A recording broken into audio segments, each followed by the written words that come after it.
विचार का विषय। तो क्या सिखाएंगे? आजकल मंदिर में भी बच्चे जूते पहन करके जाते हैं, पर अब मंदिर में अंदर जाने की बात ही नहीं है, तो बाहर बाहर जूते खड़े मोटरसाइकिल पे टांग रखी, यहीं देख करके देखा होगा आपने। मंदिर के बाद में हमारे बच्चे खड़े होकर के जूते पहनकर गाड़ी पे खड़े यूं यूं करते हैं, यूं यूं यूं। उनको ये पता नहीं क्या छाती का है को पीट रहे हैं। पता है आपको क्यों पीट रहे हैं?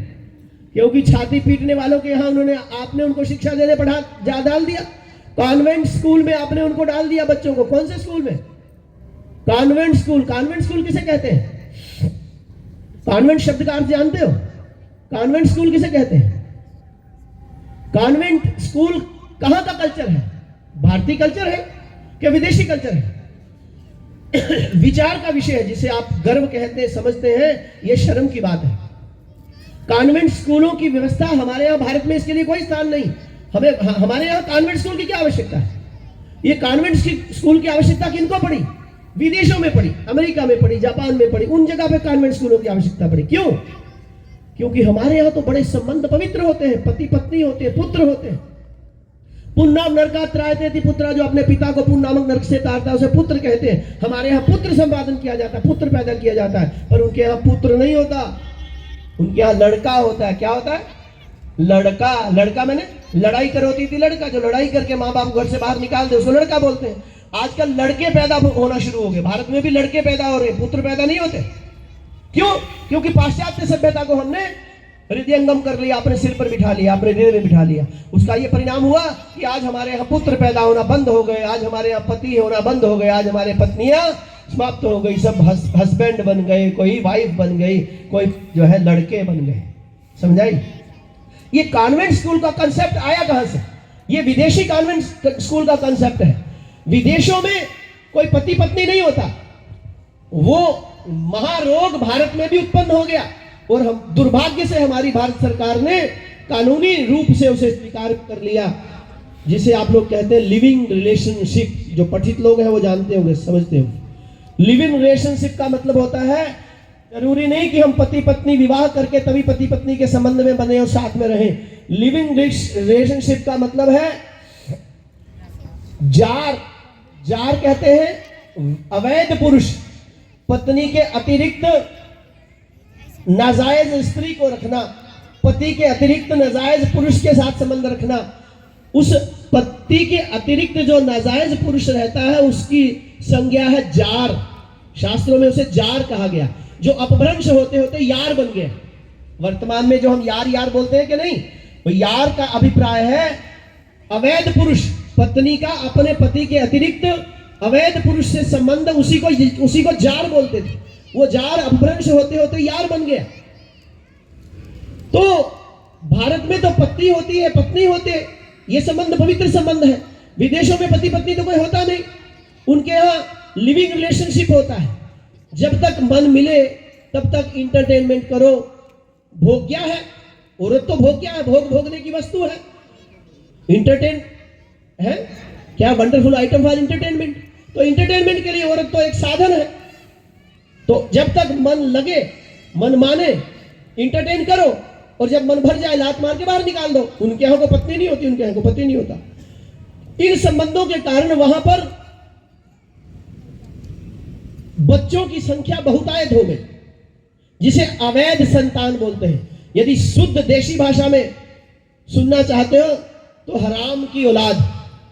यदि देशी भाषा में सुनना चाहते हो तो वह शब्द है हराम की औलाद, जिसकी मां का कोई पता नहीं, जिसके बाप का कोई पता नहीं, कहीं भी कोई भी मिला और संतान पैदा किया, और फिर कौन बच्चों के दायित्व को अपने जीवन में ले, कौन उसको संभाले, कौन उसको निभाए, कौन पूरा जीवन बंद करके उनको पाले, अपने जीवन के सुख भोगों को छोड़ दे। नहीं, लात मारो, पत्नी को भी छोड़ दो, बच्चे को भी छोड़ दो, दूसरी रख लो थोड़ी देर, उससे भी एक संतान पैदा करो। ये कल्चर जो है, ये कल्चर अब भारत में आना शुरू हो गया।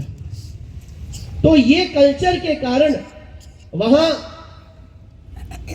स्त्री तो स्टेबल थी, स्त्री तो स्टेबल है। अर्थात एक लड़की ने 15 वर्ष की अवस्था में किसी लड़के से अवैध संबंध बनाए, उससे एक संतान पैदा की, 2 साल तक उसके साथ रहा अथवा रही, बाद में लात मार के छोड़ दिया, बच्चा कहीं और चला गया, बच्चों की संख्या बढ़नी शुरू हो गई, औरत तो वही रही। फिर उस औरत ने 2 साल बाद फिर क्या किया, लिविंग रिलेशनशिप किसी और से बनाया, फिर एक बच्चा पैदा किया, फिर 2 साल बाद छोड़ दिया, फिर 2 साल बाद किसी और से संबंध किया, फिर एक बच्चा पैदा किया। ऐसा करके एक औरत ने अपने जीवन में 10 बच्चे पैदा कर दिए और 10 को छोड़ दिया, क्योंकि किसी की जिम्मेवारी लेकर मां बनना नहीं चाहते, मातृत्व उनके भीतर नहीं है। हम मां बन के अपने जीवन को बर्बाद करना नहीं चाहते, इसलिए बच्चों को पैदा किया, छोड़ दिया, और पुरुष ने स्त्री को भोगा और छोड़ दिया। ये कल्चर अब भारत में आना शुरू हो गया। ऐसे में बच्चों की संख्या बहुत बढ़ती चली जा रही थी, परंतु बच्चों की आइडेंटिटी क्या है, पहचान क्या है, कैसे उनको रखें, इनकी मां का नाम क्या है, इसके बाप का नाम क्या, क्योंकि देखते ही देखते बाप का नाम बदलता चला जा रहा है। समझाई? ऐसी बहुत बड़ी समस्या उनके भीतर हो गई, तो उन्होंने कहा कि इस समस्या से बचने के लिए हम लोग एक अनाथ विद्यालय खोल देते हैं। जो बच्चे अनाथ हैं अथवा जो हराम की औलाद है, जिनके माँ बाप का पता नहीं है, उनकी रक्षा के लिए, उनके उज्जवल भविष्य के लिए उन लोगों ने कॉन्वेंट स्कूल खोल दिए, ताकि सभी बच्चों को विद्यालय में डाल दिया जाए, और फिर सामूहिक रूप से जो उसका प्रिंसिपल है वो उनका फादर हो गया है कि नहीं। कॉन्वेंट स्कूल की व्यवस्था, जो प्रिंसिपल होता है उसे क्या बोलते हैं? फादर। अब आपके बच्चे जाके किसी और को बाप बना रहे हैं, आपको पता है? कॉन्वेंट स्कूल में जाके क्या कह रहे हैं? किसी और को जाके फादर बोल रहे, पता है कि नहीं आपको? घर से आप पढ़ने लिखने के लिए बच्चों को भेज रहे, और वो किसी और को बाप बनाने जा रहे हैं वहां पे, आपको पता ही नहीं चल रहा। हमारे यहाँ और बाप बनाने की आवश्यकता नहीं, हमारे बाप तो है हमारे घर में, हम क्यों जाके फादर कहें उसको? जिनके यहाँ फादर नहीं थे, फादर के अभाव में उन्होंने ये सिस्टम बनाया और बच्चों को बाप दिया, वो अपने उसको बाप कहे तो कहे, हम कैसे किसी को भी बाप कह सकते हैं? हमारा बाप तो निश्चित है। तो इसलिए उन्होंने एक बाप बना दिया सबका, और उसको फादर संज्ञा दे दी, और फिर मदर मैरी तो है ही है, और जो पढ़ाने वाली टीचर है उनको सिस्टर बोल दिया, क्योंकि बहन भी मिल गई, बाप भी मिल गया और मां भी मिल गया, परिवार बन गया। समझ आ रहा कि नहीं? ये है कॉन्वेंट स्कूल का कंसेप्ट। ये हमारे लिए उपयुक्त है कि विदेशियों के लिए उपयुक्त है? क्या हमारे यहाँ हराम की संतान होती है क्या? है? हमारे यहाँ कल्चर नहीं है, ये सनातन सभ्यता नहीं है, ये सनातन संस्कृति नहीं सिखाती। इसलिए अपने बच्चों को कॉन्वेंट स्कूल में पढ़ा करके गर्व में महसूस करो कि हमने बच्चों को अंग्रेजी पढ़ा रहे हैं। अंग्रेजी नहीं, वो मंदिर में जाकर के छाती पीटेंगे, यूं यूं करेंगे, यूं कर, मुझे ये क्या कर रहे? क्योंकि उनको यही पढ़ना है, यही सिखाया गया, ऐसे करके क्रॉस करना, क्रॉस को चूमना, क्रॉस को नमस्कार करना। तो आपके बच्चों को आप शिक्षा अध्ययन करने के लिए भेज रहे हैं कि उनका धर्मांतरण करने के लिए भेज रहे हैं? यहीं से आपने उनको धर्म के प्रति, अपने सनातन धर्म के प्रति घृणा, क्योंकि वहां जाकर के ब्रेन वॉश करते हैं। वो वहां बच्चों को क्या करते हैं? अपने बच्चों को, आपके बच्चों को पिकनिक ले जाएंगे, घर से पैसे लेके आओ, आपको पिकनिक लेके जाएंगे, और फिर क्या करेंगे? जाकर के गाड़ी में, जंगल में जाके गाड़ी बंद कर देंगे। उनका जो फादर है, समझाई कि वो ड्राइवर को कहेगा गाड़ी बंद कर दो।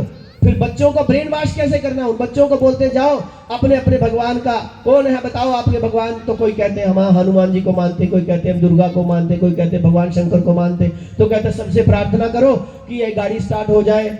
बच्चे सबसे प्रार्थना करते हैं, पर गाड़ी किसने स्टार्ट करनी है? हनुमान जी ने कि ड्राइवर ने? है? तो ड्राइवर करने वाला ही नहीं है, हरामी है वो, उसने तो गाड़ी स्टार्ट करना ही नहीं है, तो इसलिए वो गाड़ी स्टार्ट ही नहीं करेगा। तो बच्चों का मनोबल गिर जाता, कहते देखो आपके भगवान में ताकत नहीं है। अच्छा, आप जीसस क्राइस्ट को याद करो, आप मदर मैरी को याद करो।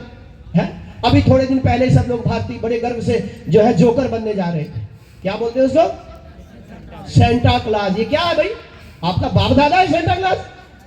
किसको बच्चों को बाप दादा बना करके, सेंटा क्लॉज बना करके सनातन संस्कृति की जड़ में तेल देना चाहते हो, और फिर कहते हैं हम हिंदू हैं? क्या लगता है सेंटा क्लॉज आपका? बताओ, बेवकूफ बनाने वाली बात। कहने को हम हिंदू हैं, गर्व से कहो हम हिंदू। कौन सा हिंदू?